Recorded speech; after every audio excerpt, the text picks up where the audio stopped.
Bachupally Sanath Nagar police station పరిధిలోని బాచుపల్లి చౌరస్తాలో hash oil విక్రయిస్తున్నటువంటి ముగ్గురు నిందితులను బాల్నగర్ మాదాపూర్ ఎస్ఓటీ పోలీసులు అదుపులోకి తీసుకున్నారు. వారి వద్ద నుంచి 5 ml గల 300 బాటిళ్ల నిషేధిత హ్యాష్ ఆయిల్తో పాటు 4 సెల్ ఫోన్లు, కారు, 4000 రూపాయలు స్వాధీనం చేసుకున్నామని బాల్నగర్ డీసీపీ శ్రీనివాసరావు తెలిపారు. పాత నేరస్తులైన హితేష్ వర్మ, హరికృష్ణ, ఇమ్రాన్ డ్రగ్ పెడ్లర్స్ అయిన ముగ్గురు నిందితులను రిమాండ్కు తరలించామని, మరొకరు పరారీలో ఉన్నట్టు బాల్నగర్ డీసీపీ వెల్లడించారు.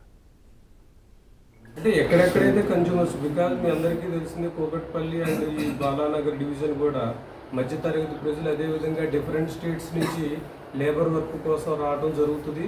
సో వీళ్ళందరూ కూడా వాళ్ళ నేటివ్ ప్లేసెస్ నుంచి దూరంగా, ఫ్యామిలీస్ నుంచి దూరంగా ఉంటారు కాబట్టి వీళ్ళందరూ కూడా సాయంత్రం టైంలో ఏదో రకంగా ఎక్కడన్నా వీళ్ళు ఈజీ టార్గెట్గా ఉంటారనే ఉద్దేశంతో వాళ్ళు టార్గెట్ చేయడం జరుగుతుంది. అందుకని మేము కూడా చాలా ఏ ప్రాంతాల్లో అయితే ఈ విధమైనటువంటి అవకాశం ఉందో అక్కడ SOT and law and order వాళ్ళు ప్రత్యేకమైన ఇన్ఫర్మేషన్ నెట్వర్క్ని రన్ చేస్తున్నారు. ఇట్ ఈజ్ ఈజీ టు కదా కన్సీల్ అండ్ మనకి కన్జ్యూమ్ చేయడానికి కూడా ఇది చాలా ప్రాసెస్డ్ థింగ్ అనమాట. గాంజా వీటితో పోల్చుకుంటే చాలా ప్రాసెస్డ్ కాబట్టి ఇది ఎక్కువ మొత్తం కొనాలన్నా చాలా కాస్ట్ అవుతుంది.